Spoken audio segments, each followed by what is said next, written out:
Assalamualaikum warahmatullahi wabarakatuh. Kami dari kelompok 2 ingin menjelaskan tentang sumber hukum fikih ibadah.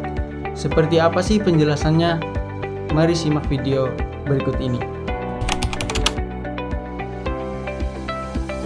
Fikih ibadah merupakan bagian penting dalam ajaran Islam yang mengatur tata cara hubungan antara manusia dengan Allah Subhanahu wa Ta'ala.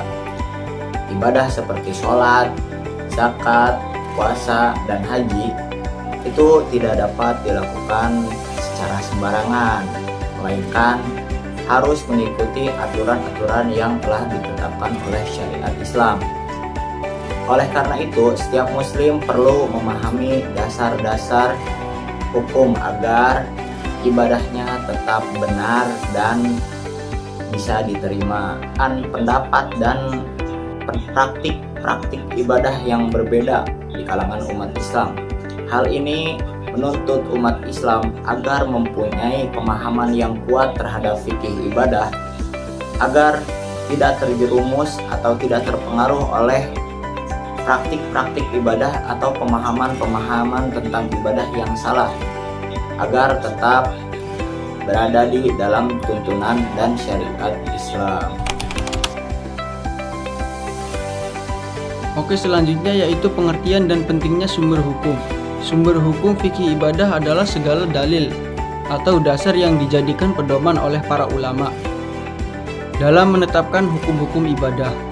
Dalam ilmu usul fikih, sumber ini dikenal sebagai adillah al-ahkam, yaitu dasar-dasar hukum yang digunakan untuk menentukan sah atau tidaknya suatu amalan. Sumber hukum ini menjadi pijakan ulama dalam memahami ajaran Islam secara benar. Keberadaan sumber hukum sangat penting agar umat Islam memiliki pedoman yang jelas dalam beribadah.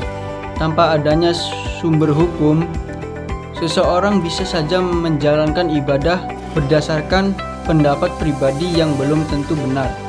Selain itu, sumber hukum juga membantu para ulama dalam menjawab berbagai persoalan baru yang terus berkembang seiring dengan perubahan zaman.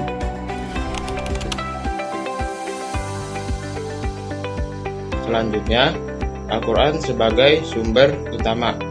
Al-Quran merupakan sumber hukum pertama dan utama dalam Islam. Al-Quran adalah wahyu Allah Subhanahu wa Ta'ala yang diturunkan kepada Nabi Muhammad SAW sebagai pedoman hidup bagi seluruh manusia. Di dalamnya terdapat berbagai ajaran yang mencakup hukum, akhlak, dan nilai-nilai kehidupan yang bersifat universal dan berlaku sepanjang masa. Dalam fikih ibadah, Al-Quran memberikan dasar-dasar hukum seperti perintah sholat, puasa, dan zakat. Namun, tidak semua dijelaskan secara rinci. Ada yang bersifat umum, isyarat, dan ada pula yang detail. Oleh karena itu, Al-Quran menjadi landasan utama yang harus dipahami sebelum merujuk pada sumber hukum lainnya. Selanjutnya, fungsi hadis sebagai penjelas. Hadis atau sunnah merupakan sumber hukum kedua setelah Al-Quran. Hadis berisi perkataan, perbuatan, dan persetujuan Nabi Muhammad SAW yang menjadi contoh nyata dalam menjalankan ajaran Islam. Melalui hadis, umat Islam dapat mengetahui bagaimana cara mengamalkan ajaran yang terdapat dalam Al-Quran. Fungsi utama hadis adalah menjelaskan, merinci, dan memperkuat hukum yang ada dalam Al-Quran. Misalnya, perintah sholat dalam Al-Quran dijelaskan secara rinci dalam hadis, mulai dari tata cara, jumlah rakaat, hingga syarat dan rukunnya. Dengan demikian, hadis memiliki peran yang sangat penting dalam menyempurnakan pemahaman hukum Islam. Peran ijma dan qiyas dalam hukum Islam. Ijma adalah kesepakatan para ulama mujtahid dalam menetapkan suatu hukum setelah wafatnya Nabi Muhammad SAW.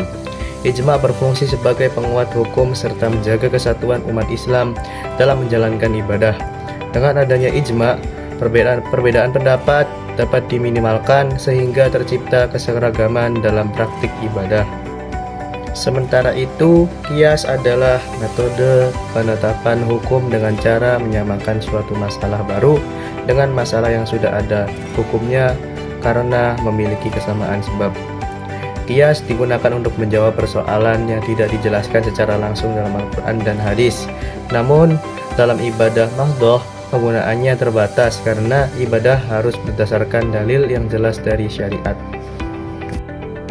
Oke, begitulah penjelasan tentang sumber hukum fikih ibadah dari kelompok kami. Dan terima kasih yang sudah menonton video kami.